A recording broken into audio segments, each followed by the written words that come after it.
Great cutting point. We should say that The Host became the highest grossing film in Korean history at the time that it was released and played all over the world very well at festivals, really kind of put you on a much bigger map than ever before. And one, just to come back to Mr. Tarantino for a second, at the time he said it was one of his favorite movies of the last 20 years. It really caught a lot of people's attention. But I think what's interesting, you know, people immediately, at least in this country, I don't know about in Korea, we like to label things. This is a comedy, this is a drama. You can never do that with your movies. They don't fit neatly into any box. And in this case, I guess it was sort of inspired by a very real, very serious contamination that actually happened in that Han River, right? 그 맥팔랜드 케이스라고 2000년도에 그 사건이 하나 있긴 있었어요. 그 무슨 그 미군 부대에서 이제 그 독극물을 방류한 사건인데 한국의 그 환경 NGO에서 그걸 이제 고발해가지고 한번 잠시 이렇게 스캔들이 난 적이 있었죠. 근데 이제 그 사건 자체가 실제 되게 사회적인 스캔들이면 이슈이면서 동시에 또 되게 장르 영화 같은 거예요. 그러니까 50년대 우리가 클래식 사이파이 영화 같은 데 보면 뭐 과학자가 실수를 한다거나 무슨 군인이 뭔가를 뭐 잘못 버리거나 해서 뭐 이상한 괴물체나 이런 게 생겨나게 약간 그 현실에서 일어난 사건인데 왠지 그 장르 컨벤션에 어떤 들어맞는 듯한 그런 기묘한 느낌이 들어서 그게 어떤 영화의 출발점이 됐죠. 영화의 오프닝 시퀀스가 이제 그 부분이죠. So in the 2000s in Korea, we had what was called the McFarland case, where the U.S. military base threw in toxic waste into the river, and an environmental NGO in Korea reported it, and so it was a big scandal. And while being a big social issue, simultaneously, it also felt like a classic sci-fi film from the 50s, where a scientist makes a mistake or a soldier throws something away by accident, and then you have this monster that is birthed. So while being a part of reality, it also felt like the case fitted with these genre conventions, and that's where the film idea for the film started, and that was the opening sequence for the film.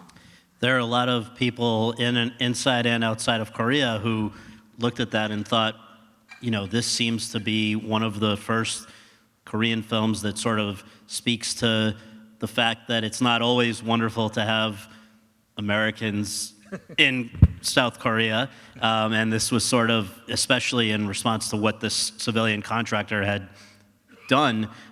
Did you personally also see it as sort of a protest film in a way, or for you is that people just projecting their own thoughts onto it?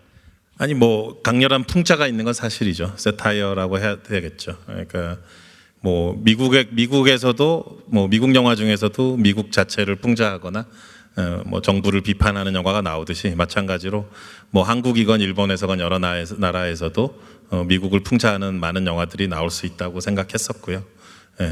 뭐 한국과 미국의 관계는 되게 오랜 시간 또 절친한 동맹이면서 동시에 또 복잡한 또 일본과 미국도 마찬가지겠지만 여러 가지 복잡한 감정과 관계들이 얽혀 있잖아요. 그런 맥락을 놓고 봤을 때 이 영화 더 재밌게 풍성하게 볼 수 있는 면은 있는 것 같아요.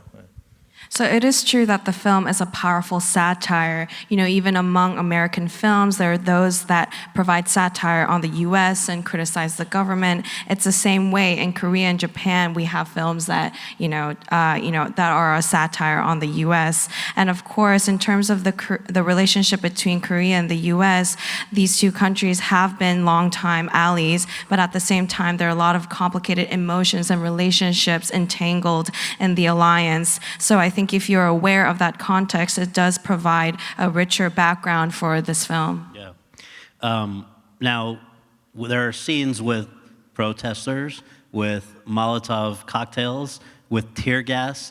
Is there any chance that might come from some of your own experience? We didn't talk about yet. I think back when you were in college, you know, you weren't always such a sedate man, were you?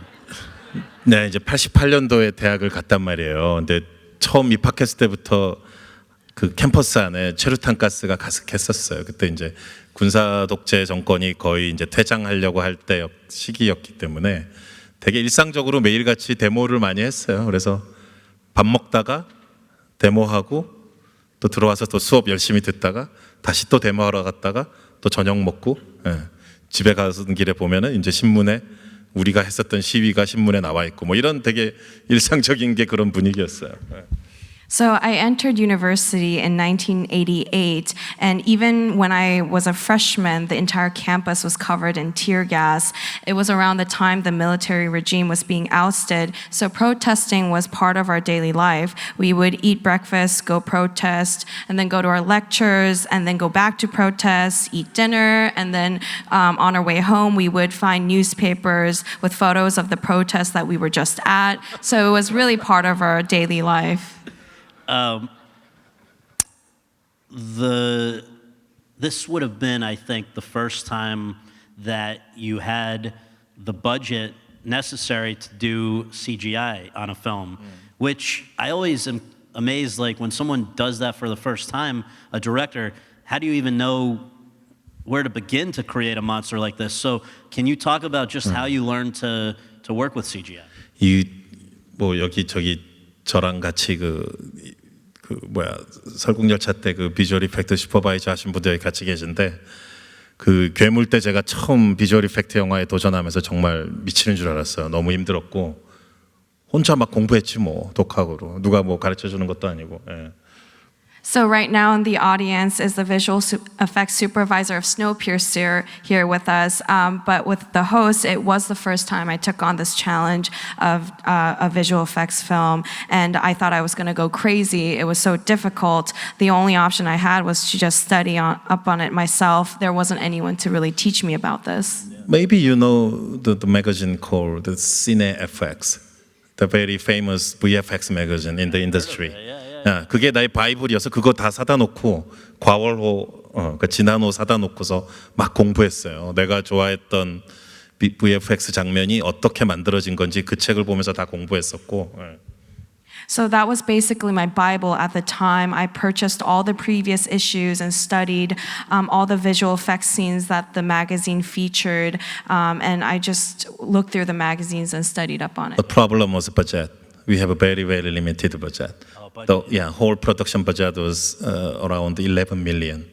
It's a very low budget, and we can use 4.5 million US dollar for VFX, but we need more than 160 creature shot, which is impossible with that small budget. So I reduced.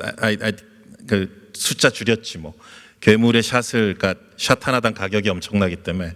그래서 최종적으로 영화에서 한 110장면 정도의 괴물이 나오는데 그런 것들을 어떻게 컨트롤해야 되는지를 이제 직접 겪으면서 다 배웠던 거죠.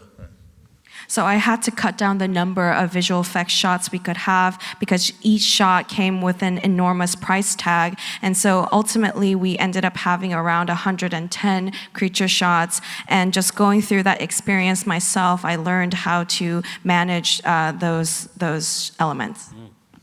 스필버그가 많은 영감을 줬어요. 왜냐하면 그분이 조스를 찍을 때 그 유니버설 스튜디오에서 상어를 만들어줬는데 그게 그렇게 작동이 안 되고 고장이 많이 났대요. 그래서 되게 괴로웠을 거 아니에요. 그러다 보니까 그 유명한 조스의 시점샷이 나오죠. 그러니까 존 윌리엄스 음악이 나오면서 이렇게 상어의 눈이 돼서 다가가는. 그러니까 오히려 상어는 안 보이잖아요. 그런 어떤 연출의 아이디어로 그 스페셜 이펙트의 한계를 돌파하는. 그러니까 저도 이렇게 주어진 핸디캡을 되게 그냥 달게 받아들였어요. 이거 내가 그냥 극복해야 되는 것이다라고.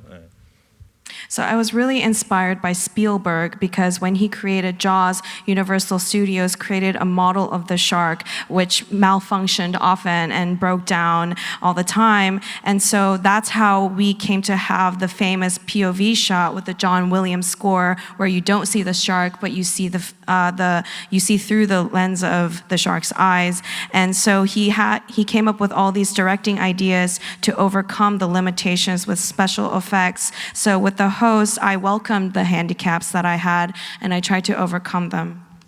So one last question before we go on to the next film. I think it was with the host when you had a more of an international audience than you'd ever had before, which meant that you were going to come to America, maybe to Hollywood for the first time. I don't know if you've been to other parts of America, but with the press tour, you came to Hollywood. Was there immediately people wanting to work with you in Hollywood? Were you interested in working in Hollywood? What came out of that visit? 그 괴물이 이제 토론토 영화제에서 상영됐을 때 어떤 미국 분들 몇 분이 왔었어요. 그분들이 소위 말하는 저는 이제 에이전트라는 것 자체를 개념 자체를 몰랐었는데 한 6, 7군데 에이전시에서 오신 거예요. 그때 처음 에이전트라는 게 있는 걸. 그래서 처음 그때 이제 에이전트라는 존재가 생기게 됐는데. So when the host was screened at the Toronto Film Festival, some American industry people came up to me, and I found out that they were the so-called agents. At the time, I didn't even know what agents were. I wasn't aware of their existence, and so they were people from 6, 7 agencies, and that's when I first got my agent. 그리고 이제 뭐 사이파이나 몬스터 영화 같은 오퍼들이 계속 오긴 왔었어요. 근데 이제 그런 스크립트를 받으면 제가 한국에 가져가서 친구들한테 막 자랑하는 거야. 이거 헐리우드 시나리오야 하면서 막 자랑을 하고 책상 한 구석에 쌓아놓고 그냥 저는 계속 제 시나리오를 썼어요. 그게 마더지. So I kept receiving offers for sci-fi monster films, and whenever I got a script, I would take them to Korea and show it off to my friends. I would be like, look, here's a script from Hollywood that I got. But I would show it off and then put it at the corner of my desk and let it just gather dust and focus on writing my own scripts, which ended up becoming Mother. Perfect setup, yeah. So Mother, 3 years after The Host, 2009, a film about a young man with some sort of special needs who is arrested for the murder of a young girl in a high school, which prompts his mother to go to fight for his freedom. We're going to take a look at a clip of that and then talk about Mother.